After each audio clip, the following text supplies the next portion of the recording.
શ્રાવણ સુદ એકાદશીનો કેટલાને ખબર છે એ મારા ધ્યાનમાં નથી. જેને ખબર હશે, જેને એ પદનું ચિંતન કર્યું હશે, બળભાગી છે. ના હોય તો લખી લેજો.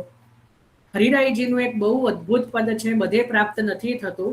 એક મેં પણ પ્રાચીન ગ્રંથમાંથી જ આ ઉતાર્યું છે. શ્રાવણ શુક્લ એકાદશી અર્ધરાત્રિ પ્રગટ ભય, કરુણા કરી સાધન બીનું જીવ સબ ઉદ્ધારે. આ પદ ખબર છે, ધ્યાનમાં છે. હું આખું પદ પહેલા બોલી જાઉં છું. સારંગ રાગમાં આ પદ છે, પછી આપણે ગાન કરીશું. શું છે જુઓ. શ્રાવણ શુક્લ એકાદશી અર્ધરાત્રિ પ્રગટ ભય, કરુણા કરી સાધન બીનું જીવ સબ ઉદ્ધારે. आज्ञा दई श्री वल्लभ प्रभु को ब्रह्म संबंध की, करुणा करी जीवन के पंच दोष टारे. सेवा करवाय सब पे अपने मुख भोजन करे, अधरामृत जू दे परम फल जो विचारे. रसिक सदा चरण आस रहत है निस घोष पास, दासन के दास तेऊ भव जलते तारे. करुणा करी साधन बिनु जीव सब उद्धारे, श्रावण शुक्ल एकादशी अर्धरात्रि प्रगट भये. आ રીતનું હરિરાયજીનું બહુ સુંદર પદ છે. પહેલા આપણે ગાન કરીએ, પછી આનો ભાવ ચિંતન કરીએ. આની અંદર આખું જે છે એ સિદ્ધાંત રહસ્યનો પણ ભાવ આવી ગયો, અને આખા શ્રી ઠાકોરજીનું જે આ શ્રાવણ પવિત્રાનો જે આખો ભાવ છે ને એ પણ આવી ગયો. આ બે જ તૂકની અંદર વિચારો આપણે ચિંતન કરીશું. પહેલા એનો ગાન કરીએ.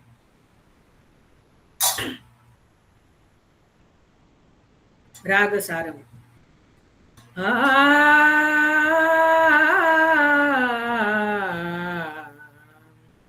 શ્રાવણ શુક્લ એકાદશી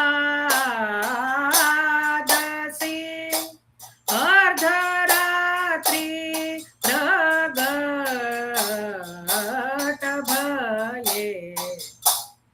करुणा करी साधन बिना जीव सब उधारे.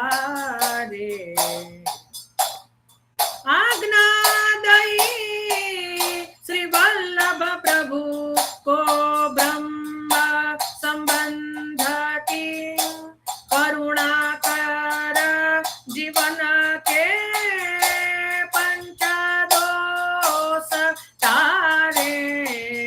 करुणा करी साधन बिन जीव सब उद्धारे. सेवा करवाय सब पे अपने मुख भोजन करी, अधरामृत जूदे परम फल जो विचारे.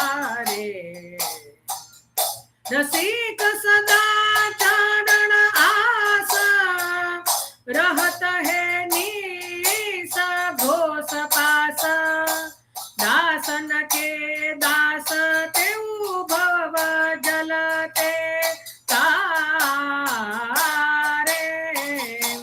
एहा साधन बिनु जीव सब उधारे.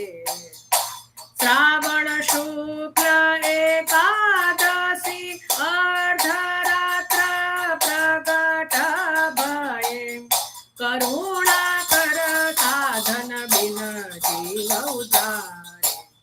सेवा करवाय सब पे अपने मुख भोजन करी, अधरामृत जूदे परम फल जो विचारे. रसिक सदा चरण आस रहत है निस घोष पास, रसिक सदा चरण आस रहत है निस घोष पास, दासन के दास तेऊ भव जलते तारे. करुणा कर साधन बिन जीव सब उधारे. શુક્લ એકાદશી અર્ધરાત્ર પ્રગટ ભયે કરુણા કર સાધન બીન જીવત બહુધા તારે.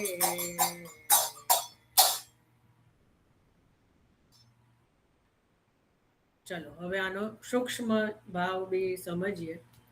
શ્રાવણ શુક્લ એકાદશી, આમ તો શ્રાવણ મહિનો જ કેમ, શુક્લ પક્ષ જ કેમ, એકાદશી જ કેમ, એના ઉપર પણ ઘણું બધું ચિંતન થાય. જે સિદ્ધાંત રહસ્યની ટીકા જે છે એમાં શ્રી ગોકુલનાથજીએ તો એના પણ ભાવ પ્રગટ કર્યા છે કે કેમ પ્રભુએ શ્રાવણ શુક્લ એકાદશીનો જ દિવસ જે છે એ આપે કર્યો છે. તો શ્રાવણનો પણ ભાવ છે, શુક્લ પક્ષનો પણ ભાવ છે, એકાદશીનો પણ. પણ અત્યારે આપણે એટલા બધા અંદર નથી જતા. એકાદશી એટલે જીવોની એકાદશ ઇન્દ્રિયોને જે છે એ શુદ્ધ કરવા માટે અને એનો પ્રભુની અંદર વિનિયોગ કરવા માટે જે કે છે કે અર્ધરાત્રિ પ્રગટ ભય. પ્રભુ 2 વખત જે છે મધ્યરાત્રિના પ્રગટ થયા છે. આમ તો 3 વખત. જો એક ગુડ છે, 2 પ્રગટ છે. એક તો જે છે મધ્યરાત્રિમાં ક્યારે પ્રગટ થયા? તો જન્માષ્ટમીના દિવસે મધ્યરાત્રિએ પ્રગટ થયા, બરાબર. બીજા અર્ધરાત્રિમાં ક્યારે પ્રગટ થયા? તો આ શ્રાવણ શુક્લ એકાદશીના દિવસે પ્રગટ થયા. ત્રીજા અર્ધરાત્રિએ ક્યારે પ્રગટ થયા? ચૈત્રવદ 11 પણ અર્ધરાત્રિએ જ પ્રગટ થયા છે શ્રી મહાપ્રભુજી, બરાબર. પણ એ તો આપણને ધ્યાનમાં આવે નહીં. તો અહીંયા મહાપ્રભુજી પણ અર્ધરાત્રિએ પ્રગટ થયા. અને હજી એક ચોથો ભાવ, જ્યારે પ્રભુ, કારણ કે 6 મહિનાની શરદ રાત્ર કરી અને જ્યારે અંતર ધ્યાન થયા અને પુનઃ મહારાસ માટે પ્રગટ થયા, એ પણ અર્ધરાત્રિ જ છે, કારણ કે 6 મહિનાની રાત્રિ કરી છે, બરાબર ને. આ જેને સમજાય ને. તો આ રીતે પ્રભુએ જ્યારે જ્યારે અડધી રાત્રિએ મધ્યરાત્રિમાં પ્રગટ થયા છે ત્યારે દૈવી જીવોના કાર્ય માટે જ પ્રગટ થયા છે. છાનું છૂપનું કાર્ય, કારણ કે લોકોને બતાવવા માટે દિવસમાં પ્રગટ થાય તો એ તો બધું પ્રગટ થઈ જાય. જે છૂપું કાર્ય, ગુપ્ત કાર્ય જેમ રાત્રિમાં કરાય, એ રીતે પોતાના દૈવી જીવોને જે કહેવાય કે થોડો વિશેષ એમનો ત્યાં કહેવાય ને કે એના ઉપર વિશેષ કૃપા કરવા માટે જે છે અર્ધરાત્રિ એટલે વસુદેવજીને ત્યાં અર્ધરાત્રિએ પ્રગટ થયા એ નહીં હોય, જશોદાજીને ત્યાં જે ધર્મી સ્વરૂપે ગુપ્ત રૂપે અર્ધરાત્રિએ પ્રગટ થયા એ પણ દૈવી જીવોના ઉદ્ધાર માટે. અહીંયા શ્રાવણ શુક્લ એકાદશી જે છે એના પણ દૈવી જીવો માટે. એના પછી શ્રી મહાપ્રભુજી શ્રી વલ્લભ સ્વરૂપે જ્યારે અર્ધરાત્રિએ પ્રગટ થયા એ પણ કેવલ દૈવી જીવોના માટે. અને રાસલીલાની અંદર પણ જે અર્ધરાત્રિના મહારાસ માટે પ્રગટ થયા તો એ પણ જે છે વ્રજ ભક્ત દૈવી જીવો માટે. તો આ રીતે પ્રભુ 4 વખત અર્ધરાત્રિના પ્રગટ થયા છે. તો અહીંયા પણ જે કહી રહ્યા છે કે આમાં જે શ્રાવણ શુક્લ એકાદશીના દિવસે અર્ધરાત્રિએ જે પ્રગટ થયા એમાં કરુણા કરીને પ્રગટ થયા છે. શ્રી મહાપ્રભુજી માટે પ્રગટ થયા છે, મહાપ્રભુજીની ચિંતા દૂર કરવા માટે પ્રગટ થયા છે. એટલે અત્યંત દયાની જ મહાત્મ્યમ, જ્યારે અત્યંત દયા ઉપજી, જ્યારે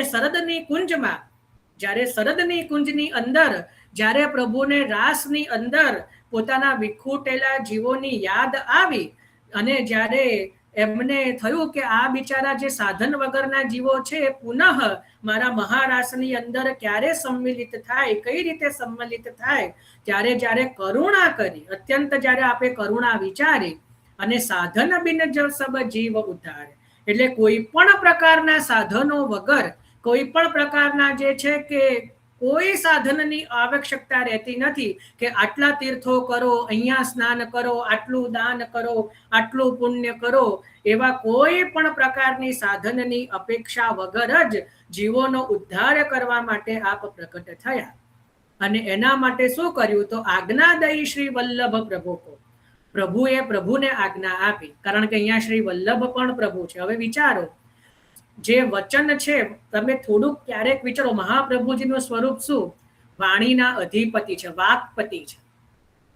તો અહીંયા આજ્ઞા કરી, કોને આજ્ઞા કરી? એટલે પ્રભુએ જ મહાપ્રભુજીને કરી, પણ વાણી રૂપ તો પોતે જ છે, એટલે પોતે જ પોતાને આજ્ઞા કરી એક રીતે. તો પણ કારણ કે જો આવું ન કરે તો આગળના જે મહાત્મી જીવો છે એને દ્રઢ વિશ્વાસ થાય નહીં. એટલે પ્રભુને જ પ્રગટ કરીને પોતાની વાણી પોતાની આગળ પ્રગટ કરી.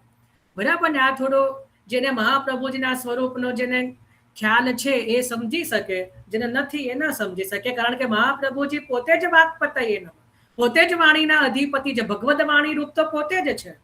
એટલે આજ્ઞા કરી શ્રી વલ્લભ પ્રભુ કો બ્રહ્મ સંબંધ કી, કે આ બ્રહ્મનો સંબંધ જે છે એ આપણે અહીંયા સિદ્ધાંત રહસ્યમાં સમજ્યા. તો કરુણા કર જીવન કે પંચ દોષ ટારે. જો અહીંયા સિદ્ધાંત રહસ્ય આવી ગયું આટલામાં, કે એ રીતે કરુણા કરીને જ્યારે સાક્ષાત ભગવદા પ્રોક્તમ, તો એ રીતે જે છે કે બ્રહ્મ સંબંધ કરણાત સર્વેશામ દેહ જીવયો સર્વ દોષ નિવૃત્તિ. જે દોષાહ પંચવિધા સ્મૃતાહ, તો 5 પ્રકારના જે દોષો છે એ બધા જે છે નિવૃત્ત થઈ જશે. પંચ દોષ ટારે, કરુણા કરી જીવન કે પંચ દોષ, 5 દોષ જે છે એ દૂર કરી દીધા. બીજા કોઈ રીતે એ શક્ય નથી. અને પછી સેવા કરવાય સબ પે અપને મુખ ભોજન કરી. એટલે પોતાની સેવા કરાઈને પોતાના જીવો જોડે અને પોતાના સ્વમુખે જે છે એ જે ભક્તે સમર્પણ કર્યું છે, તો ભોજન કરીને અધરામૃત જે પરમ ફલ વિચારે, અને અધરામૃત આપીને કૃષ્ણાધરામૃતા સ્વાદ સિદ્ધિ રત્ન સંશય, એટલે અધરામૃત આપીને પરમ ફલનો વિચાર કર્યો કે આ જે પરમ ફલ છે બીજી કોઈ રીતે સંભવ રહેતો નથી. જ્યારે ભગવદ બ્રહ્મ સંબંધ લઈને જ્યારે ઠાકોરજી પુષ્ટાવીને જ્યારે આપણે સેવા કરીએ તો જ આ વસ્તુ શક્ય છે કે અધરામૃત દે પરમ ફલ વિચારે. અને આપણે જો પુષ્ટિ માર્ગમાં આવીને આ પરમ ફલથી દૂર રહેતા હોઈએ તો આપણું કેટલું દુર્ભાગ્ય કહેવાય.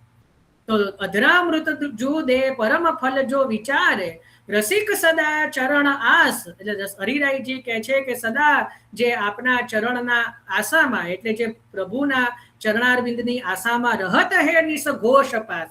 એટલે રાત્રિ દિવસ જે પ્રભુના જ નામ ઉચ્ચારણ કરી રહ્યા છે, ભગવત સ્વરૂપ કરી રહ્યા છે, સેવામાં મગ્ન છે, એવા નિસદિન જે પ્રભુની પાસે રહ્યા છે, એવા ખાસ એવા જે જીવો છે એ દાસન કે દાસ, એવા દાસોના દાસ જે છે તેવું ભવ જલ તે તારે. એવા જીવોને જે છે આ કલયુગના જે ભવ જલથી પોતે તારી દીધા છે.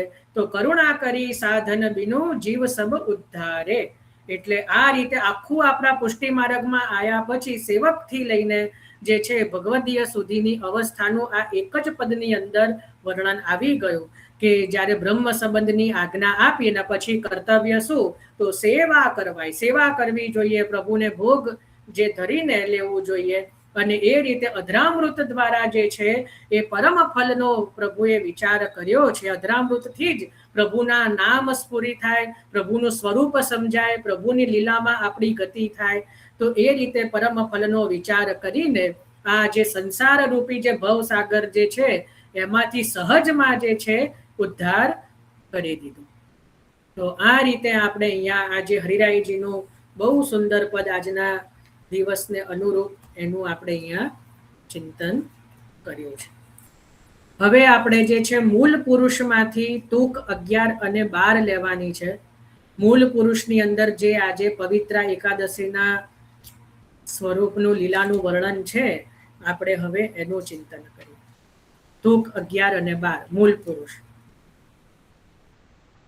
એક સમય ચિંતા ચિત આઈ, દૈવી કાહી વિધ જાની જાય,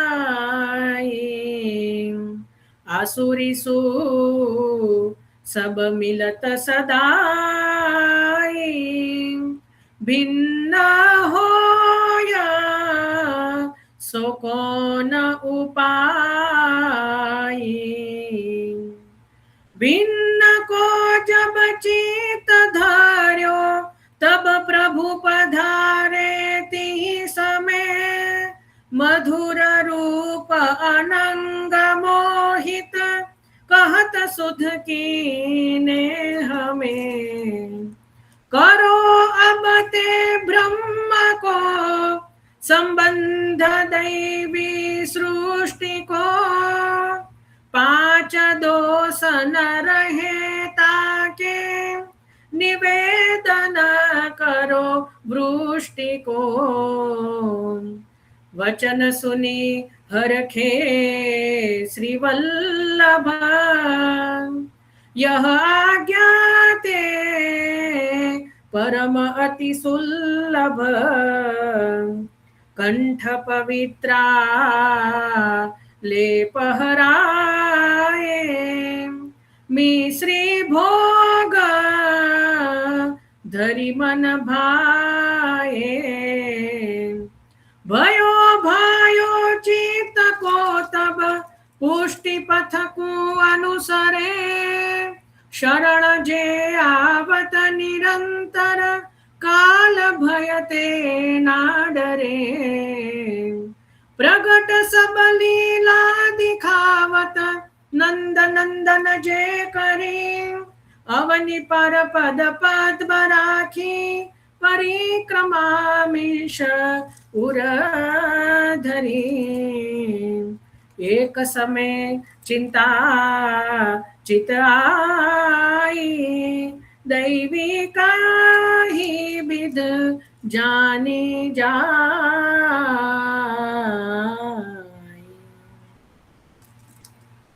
आ रीते मूल पुरुषમાં જો જેને પણ થોડુંક કદાચ ના મળ્યો હોય તાર આપણે જુઓ પવિત્રા 11 અને પવિત્રા 12 11 અને 12 અહીંયા પણ તૂક જુઓ 11મી ને 12મી મૂળ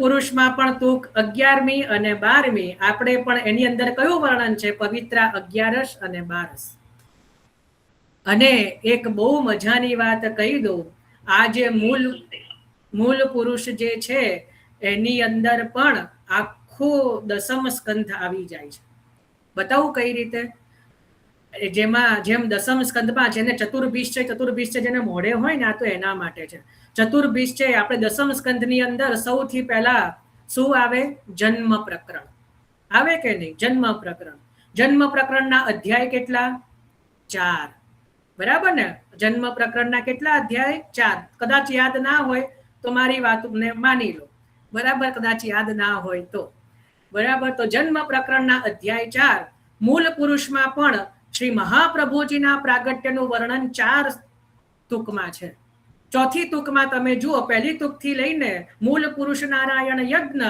એમાં ચોથી તુકમાં જુઓ કૃષ્ણ એકાદશી શ્રી વલ્લભ પ્રકટ પદન વિલાસ ત્યાં પ્રાગટ્યનું વર્ણન કર્યું એટલે પહેલી 4 તુક જન્મ પ્રકરણ થઈ ગઈ કે નહીં હવે એના પછી આવે તામસ પ્રકરણ જે આપણે જોઈ રહ્યા છીએ તામસની અંદરના પેટા પ્રકાર કેટલા તામસ પ્રમાણ તામસ પ્રમેય તામસ સાધન અને તામસ ફલ બરાબર 4 છે કે નહીં તો એ જ રીતે 5મો 6ઠો 7મો અને 8મો આ જે 4 તુક જે છે ને એ તામસ પ્રકરણ રૂપ છે એનો બહુ હું વિસ્તાર નથી કરી રહ્યો જો તામસ પ્રકરણ એટલે વ્રજની લીલા તામસ પ્રકરણ એટલે વ્રજની લીલા અને વ્રજમાં પ્રભુ કેટલા વર્ષ બિરાજ્યા 11 બરાબર ને તો હું ખોટું નથી કહેતો ને 11 વર્ષ અને 52 દિવસ એ તો બધાને ખબર છે મૂળ પુરુષમાં પણ જે 8મી તુકમાં કંકાભિષેકનું વર્ણન છે ને એમાં પણ તમે જુઓ 11 બરસકો વપુ ધરે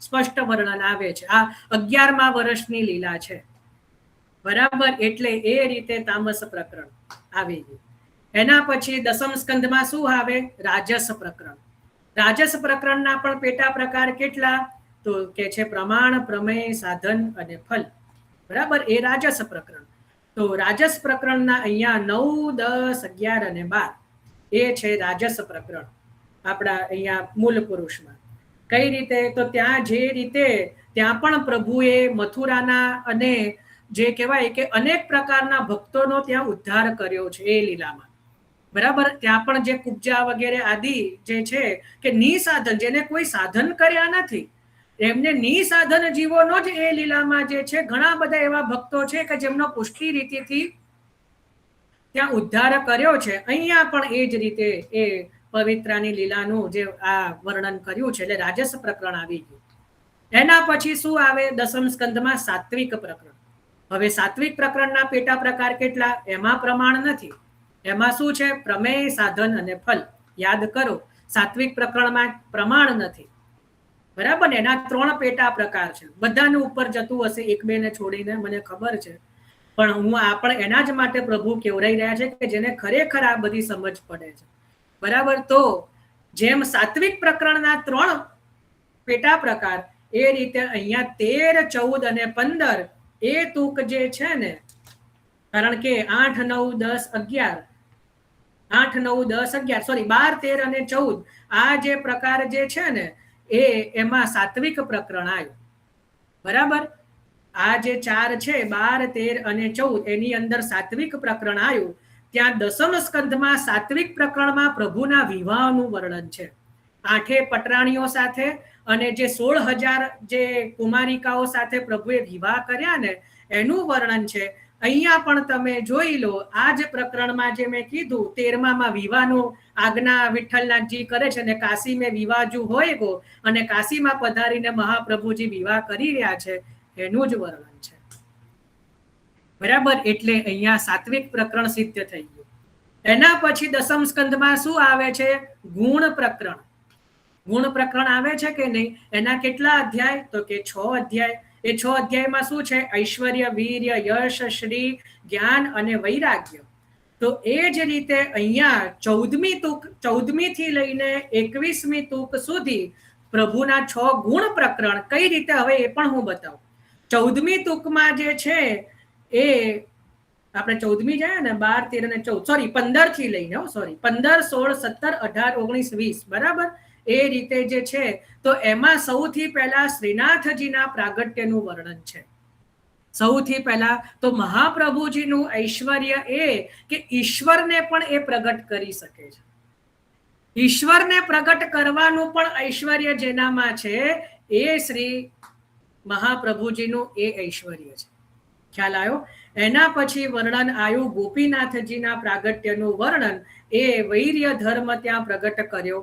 એના પછી જે શ્રી ગુસાઈજીના પ્રાગટ્યનું વર્ણન, એમાં યશ ગુણ પ્રગટ કર્યો, કારણ કે ગુસાઈજી દ્વારા 10 દિશામાં પુષ્ટિ માર્ગનો યશ ફેલાયો, બરાબર? એના પછી આવે શ્રી. શ્રી એટલે ધન, ધન એટલે નિધિ. તો એમાં તમે જુઓ ચોથી તુકમાં આપણું શ્રી, આપણું નિધિ શું છે? તો 9, 8 નિધિ સ્વરૂપો શ્રી ગોવર્ધનનાથજી અને 8 નિધિ સ્વરૂપો. તો જુઓ ત્યાં 19મી તુકમાં જે કોનું વર્ણન છે? તો એ શ્રી ગુણ એટલે નિધિ સ્વરૂપોનું વર્ણન છે. અને એના પછી જ્ઞાન અને વૈરાગ્ય રૂપ 7 બાળકો એનું અહીંયા બતાવવા માટે આગળની 2 તુકોની અંદર, કારણ કે એમના દ્વારા આગળ પુષ્ટિ માર્ગ, દૈવી જીવોને પુષ્ટિ માર્ગનું જ્ઞાન થયું, અને વૈરાગ્ય એટલે જે કહેવાય કે લૌકિક સંસારથી દૂર જેમને કર્યા, એટલે જ્ઞાન અને વૈરાગ્ય રૂપ 7 બાળકો. અને છેલ્લી 22મી જે તુક છે ફલશ્રુતિ છે. આ રીતે મૂળ પુરુષની અંદર આખી દસમ સ્કંધની સંગતિ થઈ. આ કોઈ કહ્યું નથી, આ મારા હૃદયનો ભાવ છે, મારા હૃદયમાં પ્રગટ થયેલો. એટલે કદાચ કોઈ પ્રમાણરૂપ ન માને તો પણ વાંધો નથી. આ કેવલ જે છે એ મારા હૃદયસ્થ જે હૃદયનો ભાવ છે એ મેં અહીંયા પ્રગટ કર્યો. બાકી કોઈ પ્રાચીન કોઈએ આ ભાવ નથી બતાવ્યો, પણ મને જે રીતે અહીંયા સ્વપ્ન આદિમાં જે ભાવ થયો એ મેં અહીંયા કહ્યો છે, બરાબર? તો એ રીતે અહીંયા દસમ સ્કંધને અનુરૂપ આખું. ને એટલા જ માટે હજી એક વસ્તુ ફલશ્રુતિની અંદર દ્વારકેશ નિરોધ માગ્યો. કેમ? કારણ કે અહીંયા દસમ સ્કંદ નિરોધ લીલા છે, એટલા માટે દ્વારકેશ નિરોધ માગે. એટલે ત્યાં નિરોધ લીલા આખી વર્ણન કરી. તો જે આ મૂળ પુરુષનું ચિંતન કરે એને નિરોધનું દાન તો થવાનું જ છે. નિરોધ એટલે પ્રભુમાં ચિત્ત મગ્ન થઈ જાય, બરાબર? તો એ રીતે અહીંયા આખું દસમ સ્કંદનું ચિંતન આવી ગયું, બરાબર? આને હું કઈ પ્રામાણિક નથી કહી રહ્યો, એટલે એવું, કારણ કે આ કોઈ નથી, પણ જે મારો હૃદયનો ભાવ છે એ મેં કીધો છે. સારું, તો અહીંયા સુધી આજનું રાખીએ છે. હવે કોઈને કઈ ચિંતન હોય તો કહો, નહીતર એક જન્માષ્ટમીની વધાઈ લઈ અને આજના સત્સંગને વિરામ આપીશું.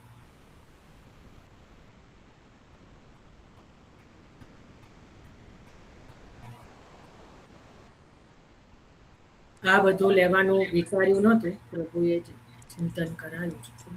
જય શ્રી કૃષ્ણ જયભાઈ. જય શ્રી કૃષ્ણ. કોણ બોલું? લીના બોલું છું. બોલો. અને એક ખાલી પૂછવું હતું, આપણે ના, ઠાકોરજીને આપણે ભરેલું પવિત્ર, પૂછો. ખાલી ના પૂછો, ભરેલું પૂછો. હા, મને પવિત્ર ધરાયા અને હમ. જોડે રક્ષા પણ ધરાઈ, અધિવાસન કરીને જે પ્રણાલિકા પ્રમાણે.